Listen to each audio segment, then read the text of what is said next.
Bismillahirrahmanirrahim.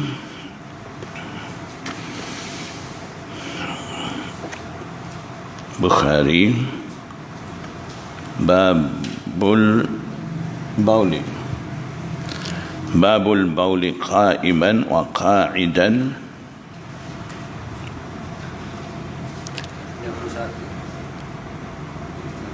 Babul Bauli inda sahibi.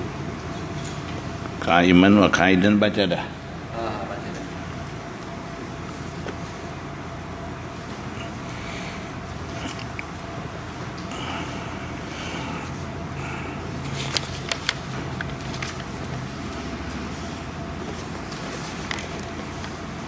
Babul bauli inda sahibihi wa tasatturi bil haiti.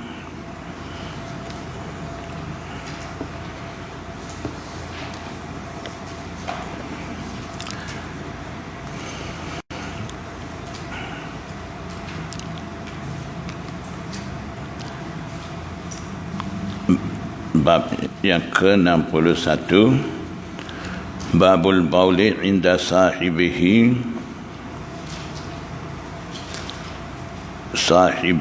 ay sahibil ba'ili. Bab ini berkenaan dengan kencing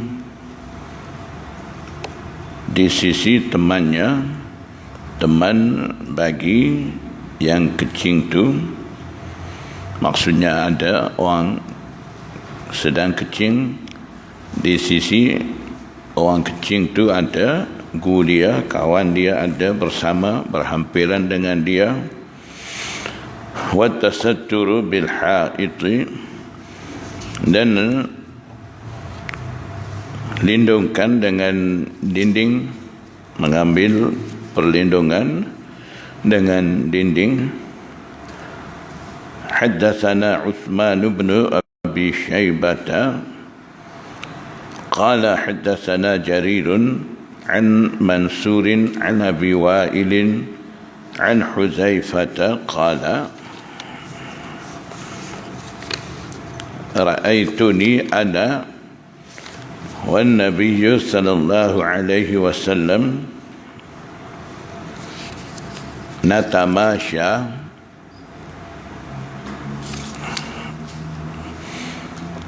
fa'ata subatata qaumin khalfa haitin. Riwayat daripada Huzaifah radhiyallahu ta'ala anhu, dia kata, saya dan Nabi sallallahu alaihi wasallam, saya lihat diri saya dan juga Nabi sallallahu alaihi wasallam natamasya, jalan bersama. Kemudian Nabi sallallahu alaihi wasallam tiba ataupun datang di sisi subatah, timbunan sampah kepunyaan suatu kaum yang ada khalfa haitin ay jidarin, di belakang dinding. Faqama kama yaqumu ahadukum fabala. Kemudian Nabi sallallahu alaihi wasallam berdiri seperti mana salah seorang daripada kamu berdiri. Fabala, Nabi sallallahu alaihi wasallam kencing, maksudnya Nabi sallallahu alaihi wasallam kencing sambil berdiri di sisi timbunan sampah yang ada di belakang dinding tu. Fantabaztu ay tanahaitu, fantabaztu minhu, maka saya menyimpang diri daripadanya. Maksudnya Huzaifah, dia hendak menjauhi diri daripada Rasulullah SAW supaya Rasulullah sallallahu alaihi wasallam senang seorang diri buang air. Fa asyara ilayya, maka Nabi sallallahu alaihi wasallam isyarat maksudnya fa asyara ay fa asyara bi yadihi atau bi ra'sihi,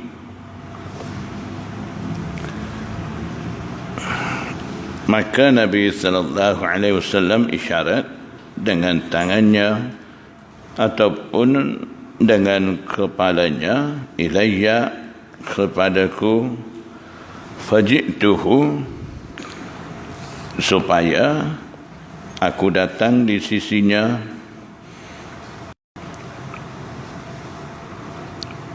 Dalam riwayat lain, dalam riwayat Tabrani, daripada hadis riwayat daripada Asamah bin Malik, di situ pula ada sebut bila Huzaifah hendak menjauhi daripada Rasulullah sallallahu alaihi wasallam, ketika itu Nabi sallallahu alaihi wasallam bersabda, dalam Tabrani ada sebut faqala ya Huzaifatu usturni, Nabi sallallahu alaihi wasallam bersabda, wahai Huzaifah, hendaklah engkau menutupi, melindungi aku. Jadi isyarat daripada Rasulullah SAW sani pun, maksud itu juga Nabi sallallahu alaihi wasallam tidak mau Huzaifah pergi, meninggalkan dia pergi jauh. Tujuannya Rasulullah SAW supaya Huzaifah tasattur, bagi lindungan dengan dia, supaya orang lalu lintas di situ tidak nampak Nabi sallallahu alaihi wasallam kecing di situ, sebab tempat tu tempat timbunan sampah bagi kepunyaan kaum, dan ada tempat sampah tu di tempat lalu lintas orang. Jadi Nabi SAW malu orang melihat keadaan dia sedang kecing. Jadi nak suruh Huzaifah ni berdiri di belakang dia supaya dapat tutup dan lindung. Faqumtu inda aqibihi hatta faragha, maka saya berdiri di sisi tumitnya sehingga Nabi sallallahu alaihi wasallam selesai daripada istinja kecing tu. Maksud Huzaifah kata saya berdiri di sisi tumit, maksudnya dia nak bagi tahu dia berdiri rapat hampir dengan Rasulullah SAW supaya Nabi sallallahu alaihi wasallam dapat tasattur, dapat lindung. Jadi daripada hadis ni, daripada kisah ni, Imam Bukhari istimbat al-baulu inda sahibihi, kecing di sisi temannya, itu harus, maksudnya seorang kecing istinja berhampiran dengan dia, ada orang lain, itu seumpama Rasulullah SAW kecing ketika itu Huzaifah ada berhampiran dengan Rasulullah sallallahu alaihi wasallam.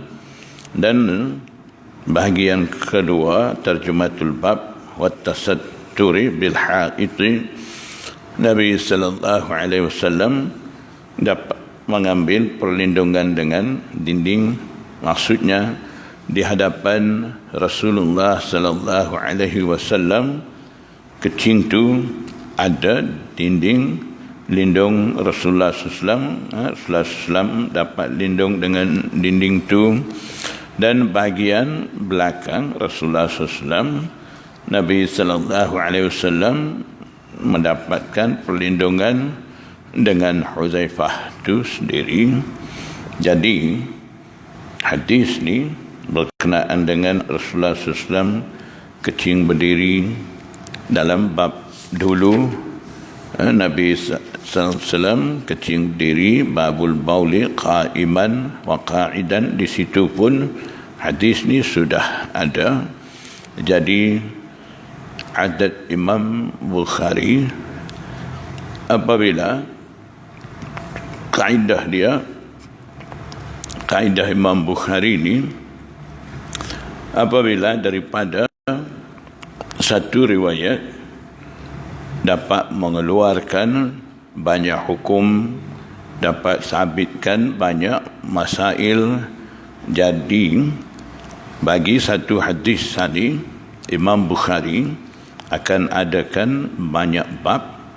Maksudnya dia akan adakan terjemahatul bab banyak bagi satu-satu hadis tu.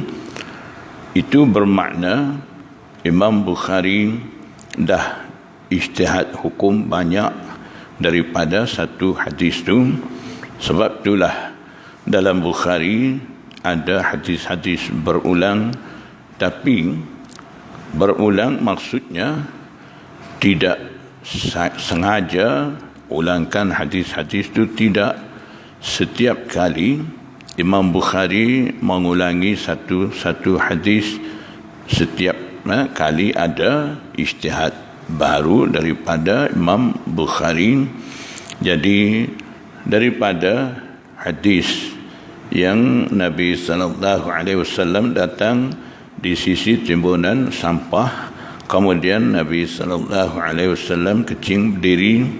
Daripada hadis itu harusnya kecing berdiri dalam terjematul bab dulu daripada bab ni dah sabit. Dan daripada terjematul bab ni, hadis yang sama juga, Imam Bukhari keluarkan satu hukum lagi, iaitu boleh kecing di sisi teman berhampiran orang, dan juga ambil perlindungan dengan sesuatu supaya dapat jaga aurat dan sebagainya. Jadi satu lagi daripada terjematul bab ni, Imam Bukhari nak isyaratkan satu keadaan yang menjadi kebiasaan Rasulullah SAW, iaitu apabila Rasulullah SAW hendak istinja, buang air dan sebagainya, ada sebut dalam riwayat Abu Dawud, Nabi SAW selalunya pergi jauh daripada orang. Jadi maksudnya adat kebiasaan Rasulullah SAW ni mencari tempat jauh daripada orang. Jadi daripada terjematul bab ni, Imam Bukhari nak isyarat, kalaulah tempat berhampiran dengan orang, di situ juga kalau dah dapat tempat perlindungan, jadi untuk istinja ni tidak perlu lagi pergi jauh.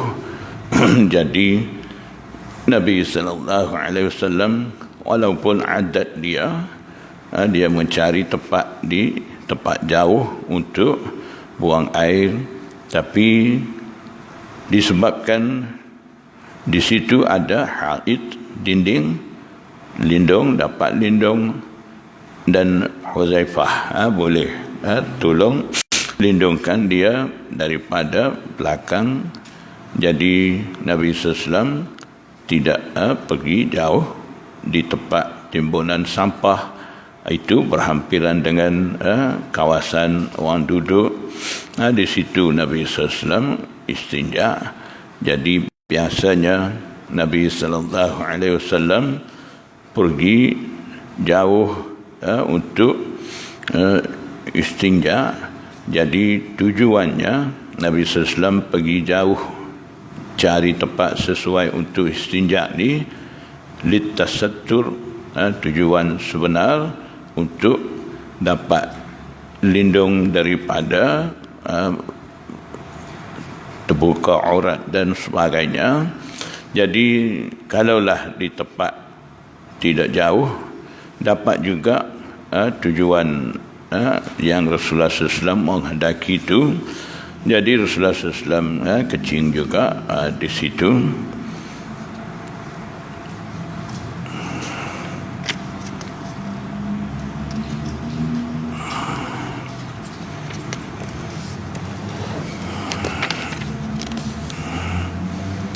Babul bauli inda subatati qaumin.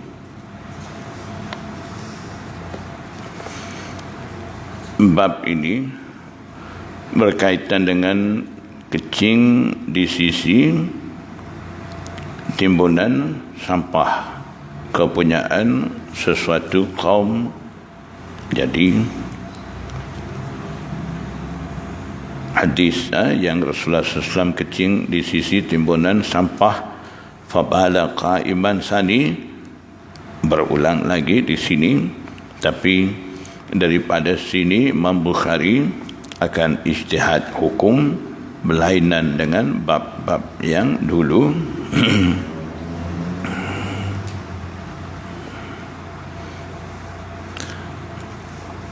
Haddatsana Muhammad bin Ar'arata qala haddatsana Syu'batu an Mansurin an Abi Wa'ilin qala, riwayat daripada Abu Wa'il, dia kata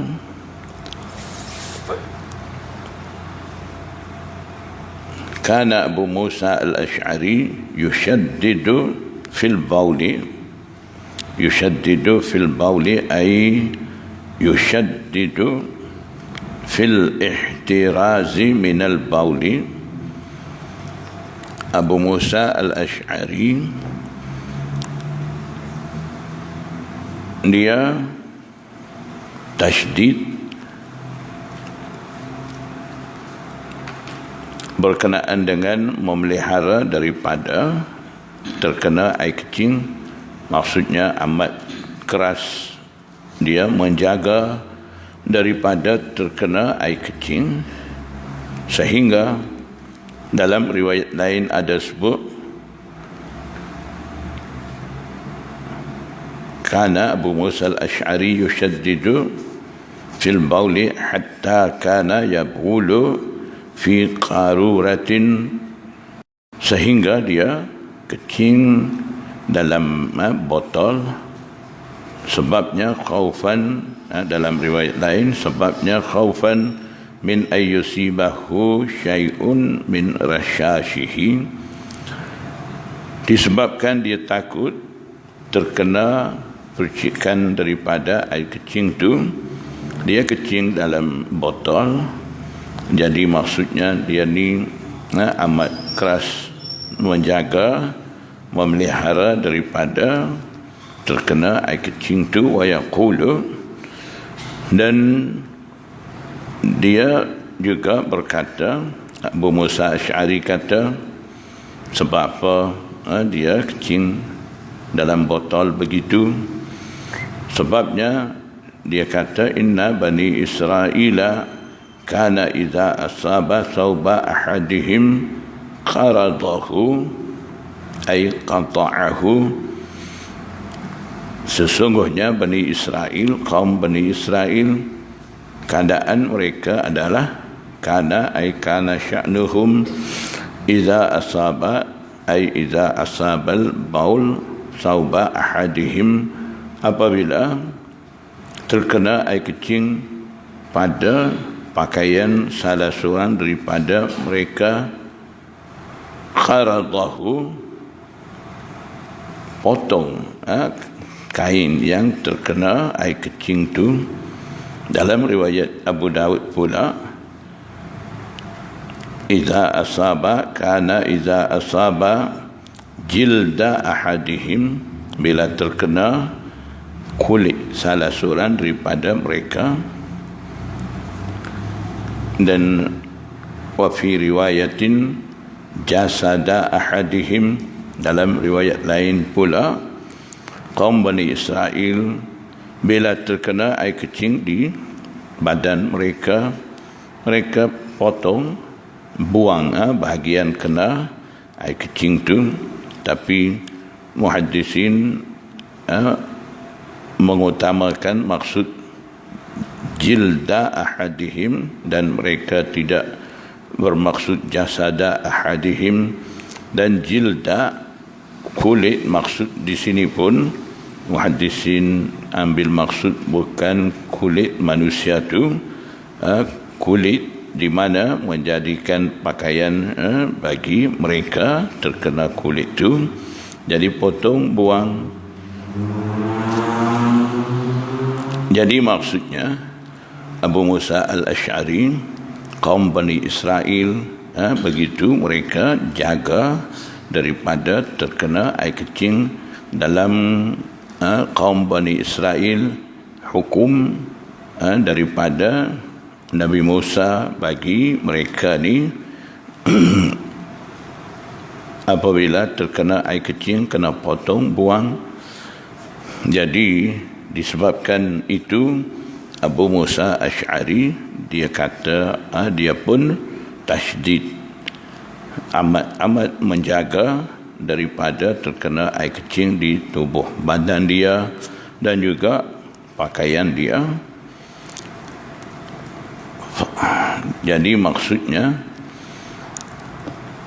kata-kata Abu Musa Ash'ari, kalaulah kaum Bani Israel boleh jaga sampai begitu, kita juga perlu ihtiyat, hati-hati dengan air kecing tu. Faqala Huzaifah kata, laitahu amsaka ay amsaka nafsahu an hadha tashdid. Laitahu amsaka. Huzaifah bin al-Yaman dia kata, mudah-mudahan dia tu Abu Musa al-Ash'ari tu menahan diri ataupun berhentikan diri daripada tasydid ini, keterlaluan ini. Sebab apa? Maksudnya fa innahu khilafus sunnati, kerana itu adalah berlainan dengan cara Nabi sallallahu alaihi wasallam, di mana ata Rasulullah sallallahu alaihi wasallam subatata qaumin. Nabi sallallahu alaihi wasallam datang di sisi timbunan sampah kepunyaan satu kaum, fabala qa'iman, maka Nabi sallallahu alaihi wasallam kecing di situ sambil berdiri.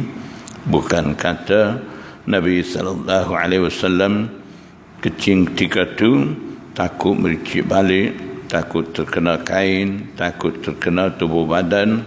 Nabi sallallahu alaihi wasallam kecing dalam botol, tidak.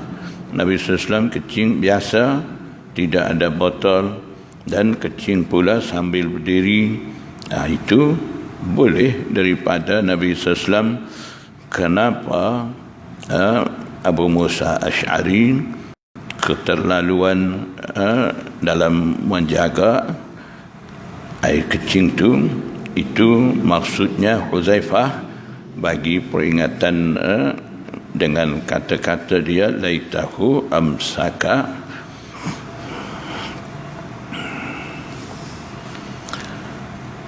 Jadi muhaddisin kata daripada terjematul bab, babul bauli inda subatati qaumin, dan juga daripada zahir riwayat tu dapati Nabi sallallahu alaihi wasallam kecing di tempat timbunan sampah kepunyaan suatu kaum. Nabi sallallahu alaihi wasallam kecing di tempat orang tanpa meminta kebenaran, sebab dalam hadis tidak ada lafaz yang menyatakan berkenaan dengan minta kebenaran dengan pemilik tempat tu dan sebagainya. Tidak ada.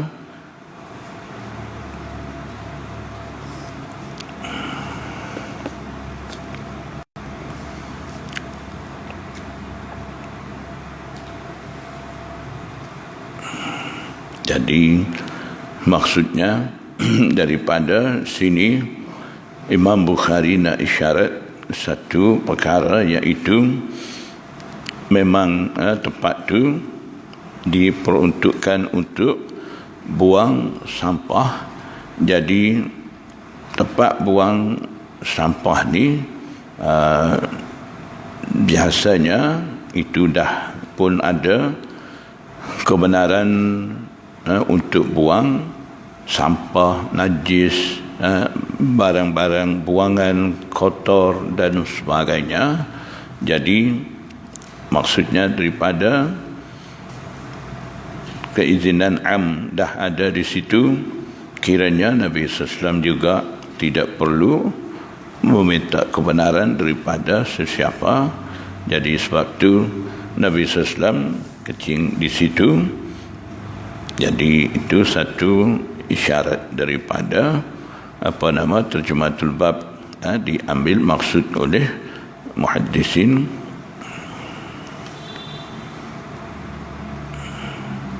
Jadi daripada jumlah laitahu amsaka, kata-kata Huzaifah sani, apabila Abu Huzaifah tu dengar berkenaan dengan keterlaluan daripada Abu Musa al-Ash'ari, jadi dia nak kata baik dia tu berhenti daripada waswasah itu, kalau perlu menjaga air kecing sampai dalam keadaan keterlaluan begitu. Kenapa Rasulullah SAW kecing berdiri? Bila kecing berdiri mesti mencik balik dan sebagainya. Itu ada kebimbangan di situ. Walaupun begitu, Nabi SAW kecing berdiri juga. Indah subatati qaumin tu, itu menunjukkan tidak perlu melampau dalam bab menjaga air kecing sampai nak kecing dengan botol dan sebagainya, itu tidak perlu. Jadi ini satu peringatan daripada Huzaifah kepada Abu Musa al-Ash'ari. Jadi itu bukan kata Abu Musa al-Ash'ari ni tak faham dengan maksud Rasulullah SAW kecing berdiri dan sebagainya. Tidak. Itu ijtihad daripada diri dia sendiri, disebabkan dia terlalu takut. Dah ada sabdaan Rasulullah SAW terkena azab kubur disebabkan tidak menjaga air kecing dan sebagainya.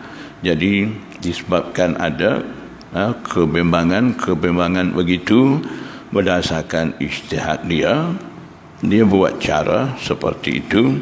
Tapi walaupun tidak salah, amalan itu tidak ada daripada Rasulullah SAW, dan nampaknya agak keterlaluan. Sebab tu Huzaifah radhiyallahu ta'ala anhu bagi teguran di situ. Babu ghaslid dami, bab ini hukum berkenaan basuh cuci darah. Maksudnya babu ghaslid dami ay babu hukmi ghasli damil haidi, berdasarkan maksud dalam hadis tu. Dam darah, maksud di sini damil haid, darah haid. Haddatsana Muhammad bin al-Musanna qala haddatsana Yahya an Hisham qala haddatsatni Fatimah an Asma'a qalat ja'at imra'atun ila an-nabiy sallallahu alaihi wasallam. Riwayat daripada Asma binti Abi Bakr, dia kata seorang wanita datang menghadap Nabi sallallahu alaihi wasallam, wanita sahabiah. Faqalat, sahabiah tu kata, ara'aita ay akhbirni, maksud ara'aita istifham di sini bermakna amri, istifham dengan makna amr, maksudnya ara'aita ay akhbirni, adakah tuan berpendapat, maksudnya tolonglah bagi tahu saya berkenaan dengan ihdana tahidu fit thawbi, salah seorang daripada kami wahai Rasulullah dia datang darah haid dalam pakaian, maknanya terkena pakaian dia. Kaifa tasna'u ay kaifa tasna'u bihi, bagaimana wanita tu hendak lakukan dengan kain tu, macam mana cara nak bersihkan darah itu. Qala, Nabi sallallahu alaihi wasallam bersabda, jawab kata, tahuttuhu ay tafrakuhu, menyental, engkau menyentalkan dia. Summa taqrusuhu bil ma'i, tahuttuhu ay tahukkuhu, maksudnya dengan cara menyental, nak bagi hilang ain darah tu. Summa taqrusuhu maksudnya ay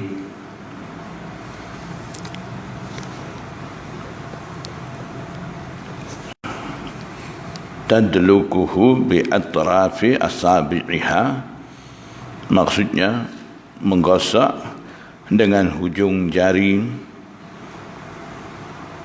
bil ma'i dengan siramkan air,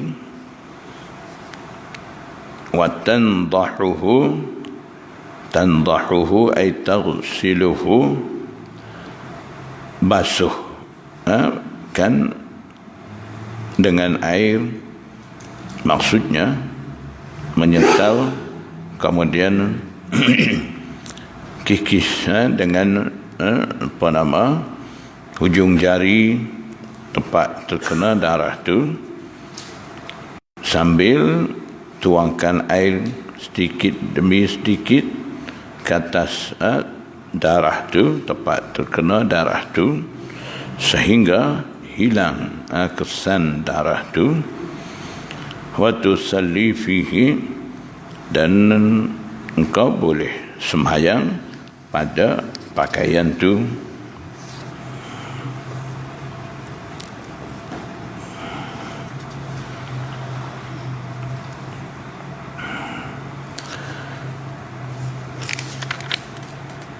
Jadi daripada hadis ni Imam Bukhari hendak menyatakan najisnya darah itu dan perlunya basuh cuci kain terkena darah itu sehingga hilang ain kesan najis itu. Jadi timbul iskalnya di sini berkenaan dengan darah haid, istihadah, nifas dan sebagainya, itu bil ittifaq di sisi imah kira najis, kotor. Jadi walaupun begitu, dah pun masyhur, dah pun nyata hukum berkenaan dengan darah itu kotor, perlu basuh dan sebagainya. Sebab apa Imam Bukhari adakan satu bab berkenaan dengan itu.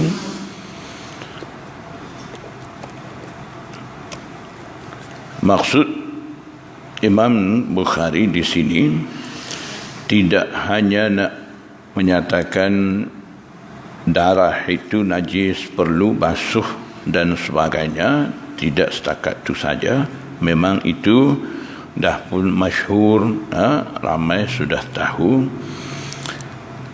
Sambil tu tujuan utama Imam Bukhari daripada terjematul bab ni, kata muhaddisin, Imam Bukhari nak bagi penjelasan berkenaan dengan kalimah tandahu, lafaz tandahu yang ada dalam hadis tu.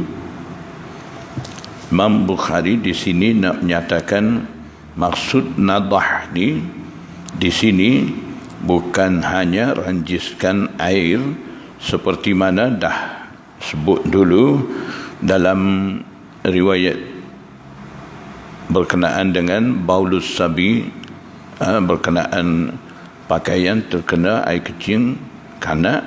Ketika tu kanak lelaki, air kecing kanak lelaki terkena pakaian, hanya ranjiskan air di tempat terkena air kecing tu, tidak basuh, tak apa.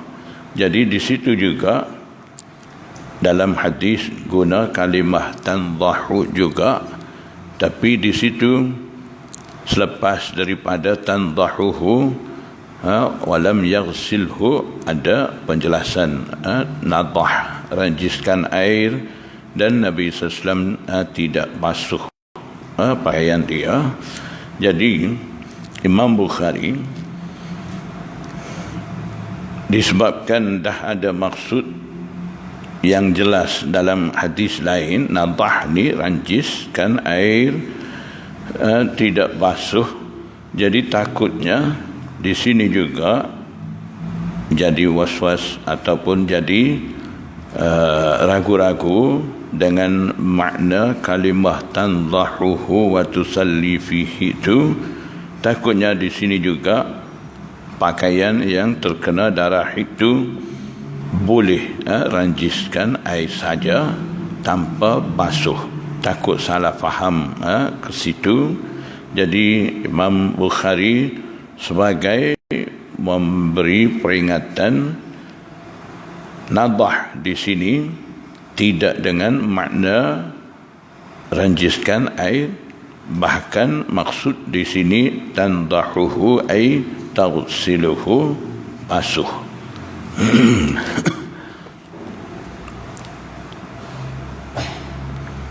Jadi sebabnya dalam hadis berkenaan dengan air kecing kanak tu, air kecing ni, air kecing kanak ni dia cair, darah wanita ni dia pekat, tidak sama. Jadi air kecing kanak bila ranjiskan air saja dia boleh jadikan bersih. Darah wanita ni bila terkena kain pakaian tidak seperti air kecing budak tu. Jadi sebab tu Nabi SAW bagi cara cuci darah itu berperingkat-peringkat. Pertama menyental, kemudian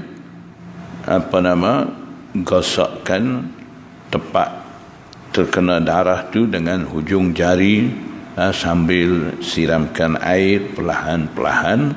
Maksudnya yang menjadi keras ketul darah tadi, bila terkena air perlahan-perlahan gosok dengan hujung jari, disitulah dia akan keluar perlahan-perlahan. Kemudian basuh, cuci dengan air sehingga hilang kesan najis tu. Jadi tandahu di sini maksudnya bil ittifaq di sisi a'immah mujtahidin dan juga muhaddisin, maksudnya basuh, cuci dengan air sehingga hilang ain darah itu. Jadi sebab itulah Imam Bukhari adakan terjematul bab, babu ghaslid dami, dan bawa hadis yang ada kalimah tandahu. Tujuannya Imam Bukhari nak bagi faham perbezaan maksud tandahu yang ada dalam hadis. Dalam bab-bab dulu dah kita baca berkenaan dengan air kecing budak tu. Di situ ada sebut tandahuhu walam yaghsilhu yandahuhu walam yaghsilhu, maksudnya Nabi SAW ranjiskan air saja, tidak basuh. Jadi di sini pun takut salah faham ataupun timbulkan iskal dengan kalimah tandahu, dan takutnya kata tak basuh tak apa. Tandahu ni makna dia ranjiskan air saja. Jadi Imam Bukhari nak bagi hilangkan iskal tu, dan juga tak mau bagi salah ambil maksud, salah faham dengan kalimah tandahu tu, adakan bab ni dan buat penjelasan melalui terjematul bab dan hadis ini. Haddatsana Muhammadun qala haddatsana Abu Muawiyah haddatsana Hisham bin Urwah an abihi an Aisyah. Siapa ada dalam sanad ni? Abu Muawiyah. Dah saya bagi tahu minggu lepas ke 2 minggu lepas ada bagi tahu kan. Abu Muawiyah seorang rawi, dianggap di sisi Imam Nasai siqah, dan di sisi Imam Abu Dawud Raisul Murji'ah.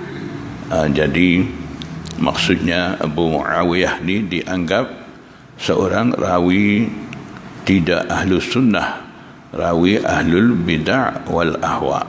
Berkenaan dengan tu dah saya bagi tahu, maksudnya rawi cenderung kepada fahaman lain, fahaman tidak ahlu sunnah, seperti mana cenderung Syiah, Mu'tazilah, Khawarij, Murji'ah dan sebagainya.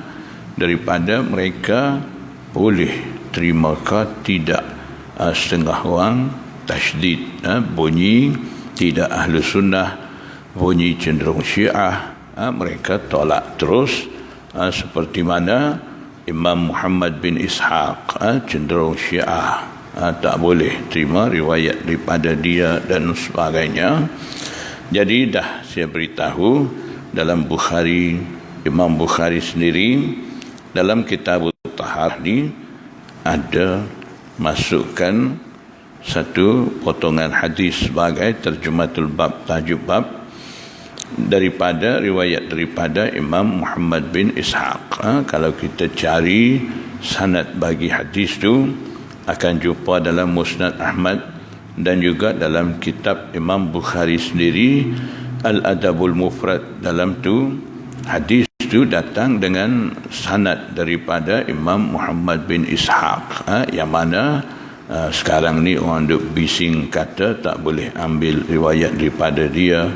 Dia ni Syiah, menyama masuk dalam Ahlus Sunnah wal Jamaah, nak buat punah akidah Ahlus Sunnah wal Jamaah dan sebagainya.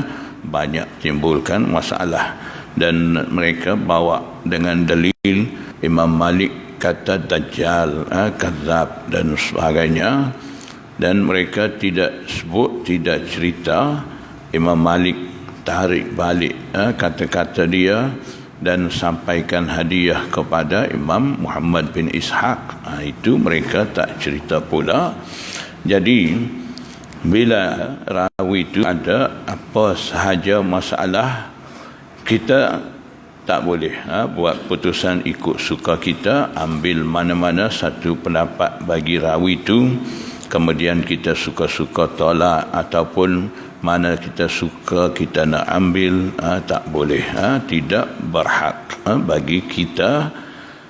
Orang tidak sampai darajat ijtihad dalam bidang hadis ni tak boleh buat putusan. Jadi apa perlu buat di situ? Kita ambil keputusan sudah ada daripada muhaddisin. Muhaddisin dah pun adakan kaedah macam mana pengambilan hadis daripada rawi ahlul bidah wal ahwa. Imam Bukhari sendiri ambil Imam Muslim sendiri pun riwayat juga daripada Abu Muawiyah. Dalam Sunan Tirmizi begitu banyak riwayat daripada Abu Muawiyah Sani. Jadi imam-imam hadis terkenal, terkemuka di atas muka bumi ni, mereka boleh terima. Kenapa kita pula nak jadi masalah dengan rawi-rawi itu? Jadi di sisi mereka dah ada keputusan mu'tamad selepas daripada mereka kaji jarah ta'dil berkenaan dengan mana-mana rawi. Mereka adakan kaedah, kalaulah rawi itu walaupun ahlul bid'ah wal ahwa, akidah dia tidak sampai kepada akidah kufur. Yang kedua, dia siqah. Yang ketiga, dia tidak mengajak kepada fahaman dia melalui riwayat. Dan yang keempat, riwayat daripada rawi ahlul bid'ah wal ahwa sani tidak bercanggah dengan fahaman ahlus sunnah wal jamaah. Jadi bila cukup syarat-syarat tu, imam-imam hadis seperti Imam Bukhari, Imam Muslim, imam-imam sunan sahibus sunan, mereka juga menerima riwayat daripada mereka. Dan Imam Bukhari, Imam Muslim dengan bangga mereka menyebut nama-nama rawi-rawi itu sebagai tu guru mereka. Jadi kita kena faham elok di situ. Tidak boleh sewenang-wenang kita kritik kepada rawi-rawi yang mana imam-imam mu'tabar dah pun menerima. Jadi bila kita bawa sikap macam tu dalam masyarakat umat Islam ni, akan timbul banyak masalah, banyak fitnah. Sebaik-baiknya kita tenangkan keadaan umat Islam, tenangkan fikiran umat Islam dengan penyampaian kita. Yang mana ada masalah, biar selesai. Yang mana ada fitnah, hilangkan fitnah. Itulah cara terbaik. Kalau kita bawa cara yang mana di mana tidak ada masalah, kita timbulkan masalah. Di mana tidak ada apa-apa fitnah, daripada penyampaian kita timbul fitnah, itu kiranya tidak baik penyampaian kita. Cuba kita tengok maksud sebenar Rasulullah sallallahu alaihi wasallam. Dia datang di atas muka bumi di sisi umat dia dengan sabdaan dia, dengan perbuatan dia, amalan dia, dengan akhlak dia. Bila dia mari, masyarakat jahiliyah pada asalnya duduk dalam keadaan seburuk-buruk keadaan. Mereka dah jadi manusia disanjung tinggi dan diridha di sisi Allah Subhanahu wa taala. Dan juga itu keadaan di Mekah. Kalau keadaan di Madinah, Aus dan Khazraj bertahun-tahun mereka perang sesama sendiri. Dengan tibanya Rasulullah SAW, dengan penyampaian daripada Rasulullah SAW, sabdaan dia, perbuatan dia dan akhlak Rasulullah SAW, semuanya jadi saudara. Jadi kalau kita masuk masyarakat dengan membawa ilmu hadis, kata kita nak sampaikan Quran Sunnah kepada umat, tapi di mana sahaja kita masuk dengan ilmu hadis, di situ timbul masalah, timbul fitnah. Jadi kita kena semak balik diri sendiri, di mana salah silap kita masuk masyarakat jadi masalah ni. Jadi seperti mana perlu semak dulu hadis sebelum sebar, perlu juga semak diri sendiri balik kalau dah timbul fitnah, di mana salah silap. Jadi itu penting. Jadi jangan timbulkan terlalu banyak masalah dengan rawi-rawi sampai hadis-hadis di mana muhaddisin sepakat dah terima dulu sebagai hadis hasan, kita kata maudhu'. Di mana muhaddisin dah terima sepakat hadis tu setakat hadis dhaif biasa, dhaif jiddan pun tidak lagi, kita masukkan hadis tu dalam kategori maudhu'. Kemudian larang daripada orang beramal dengan hadis tu dan sebagainya. Keterlaluan dalam penentuan kedudukan hadis boleh menimbulkan fitnah di kalangan umat Islam. Jadi itu semua kita kena jaga. Jadi seperti Abu Muawiyah yang ada dalam sanad hadis ni, di mana setakat fahaman kita, kalau rawi itu cenderung kepada ahlul bidah wal ahwa, tak boleh terima. Tapi nyata daripada sini Imam Bukhari menerima riwayat daripada Abu Muawiyah, di mana Imam Abu Daud sendiri kata dia ni Raisul Murji'ah, bukan Murji'ah biasa, Raisul Murji'ah. Itu pun Imam Bukhari menerima, mengikut kajian dia, kiranya boleh terima hadis daripada Abu Muawiyah. Jadi dia terima. Haddatsana Muhammadun qala haddatsana Abu Muawiyah haddatsana Hisham bin Urwah an abihi an Aisyah qalat ja'at Fatimah bint Abi Hubaish ila Rasulillah sallallahu alaihi wasallam. Aisyah kata Fatimah binti Abi Hubaish datang di sisi Rasulullah sallallahu alaihi wasallam. Faqalat ya Rasulullah, Fatimah kata, wahai Rasulullah, inni imra'atun ustahadu fala athuru. Sesungguhnya, dia kata ya Rasulullah, sesungguhnya saya ni seorang wanita sentiasa datang darah istihadah, fala athuru, maka saya tidak dapat suci, tidak dapat bersih sepanjang masa disebabkan tidak terputus-putus datangnya darah istihadah tu. Afa ada'us salata. Jadi soalannya daripada Fatimah binti Abi Hubaish ni, dia kemuka keadaan dia setelah tu dia tanya, adakah saya perlu tinggalkan sembahyang? Jadi dia anggap darah-darah ni seperti mana darah haid, darah kota. Bila ada darah tak boleh sembahyang. Ini pun darah juga, kekotoran juga. Jadi seperti mana waktu datang darah haid ni kena tinggal sembahyang. Jadi waktu istihadah pun perlu juga tinggal sembahyang ke? Itu dia tanya kepada Rasulullah sallallahu alaihi wasallam. Faqala Rasulullah sallallahu alaihi wasallam, Nabi sallallahu alaihi wasallam bersabda, la ay la tad'i salata, tidak perlu engkau tinggal sembahyang.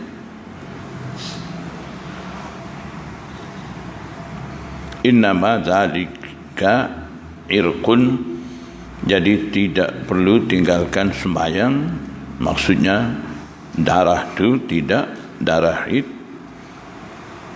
hanya itu adalah keluar darah itu adalah irqun ay damu irqin, darah daripada aurat.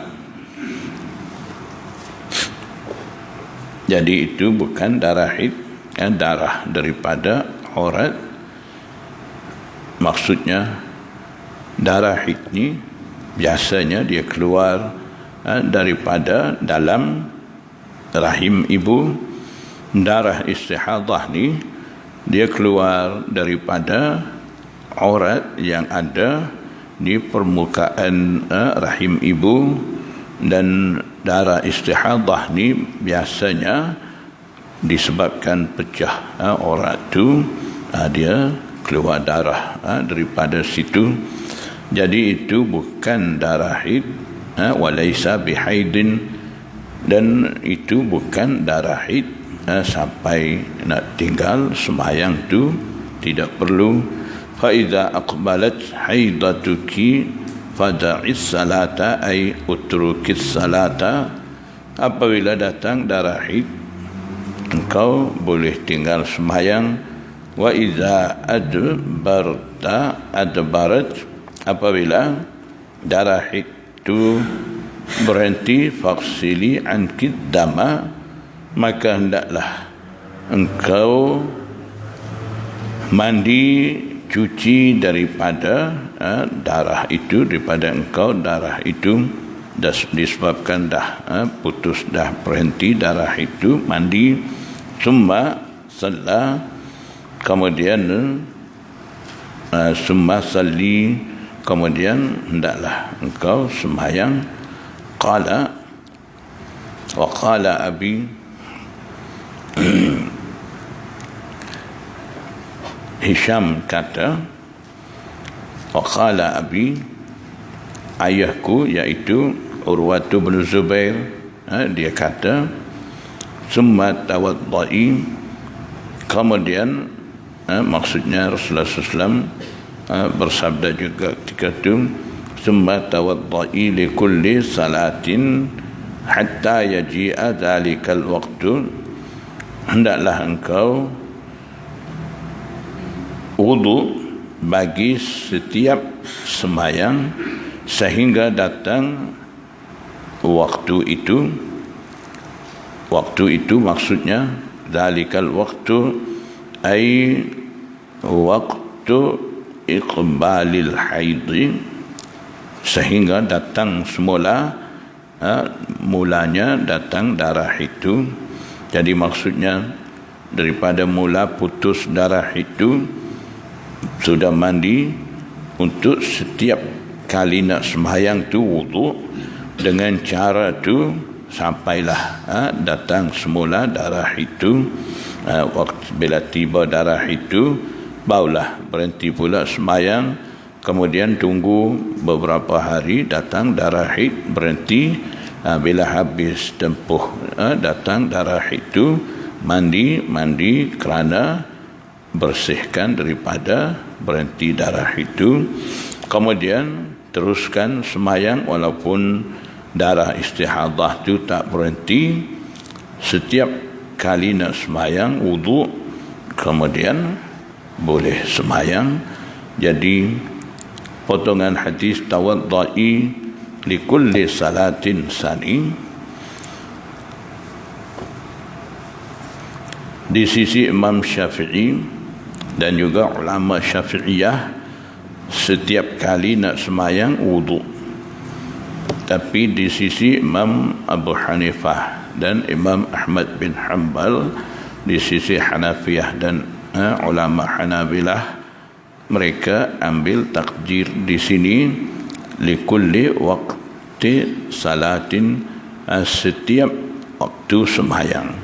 Jadi di sisi Ahnaf dan Hanabilah, setiap waktu sembahyang akan wudu hatta yaji'a dhalikal waqt, sehingga datang semula waktu datang darah itu.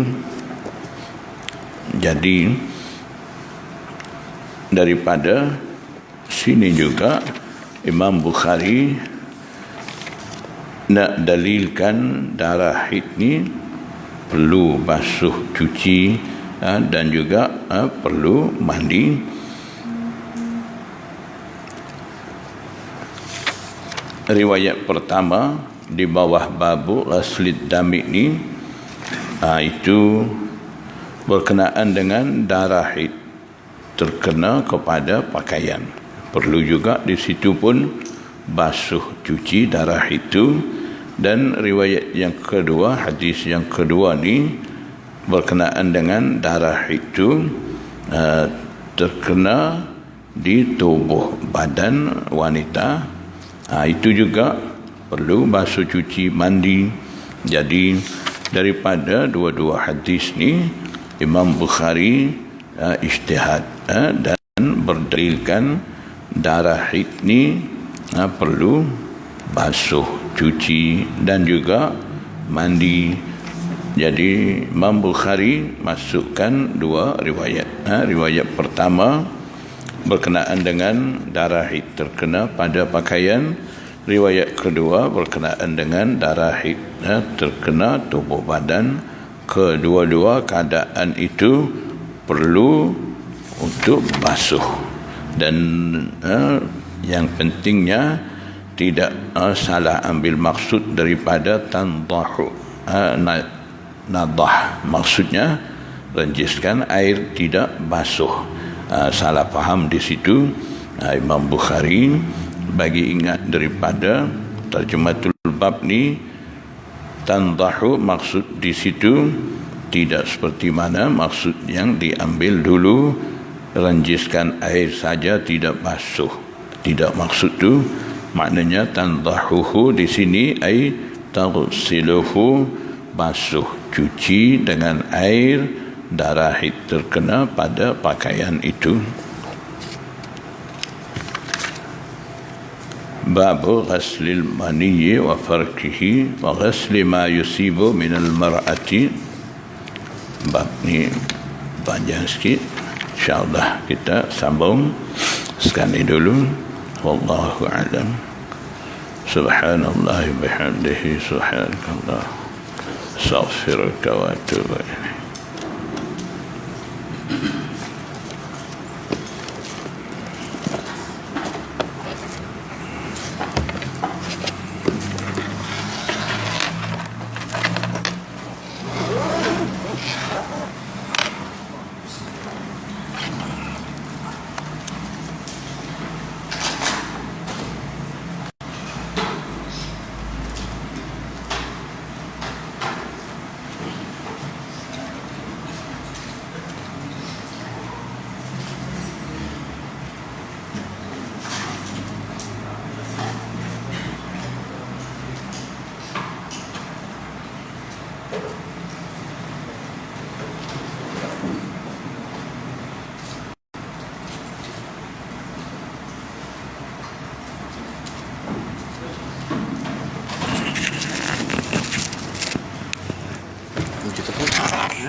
Merah.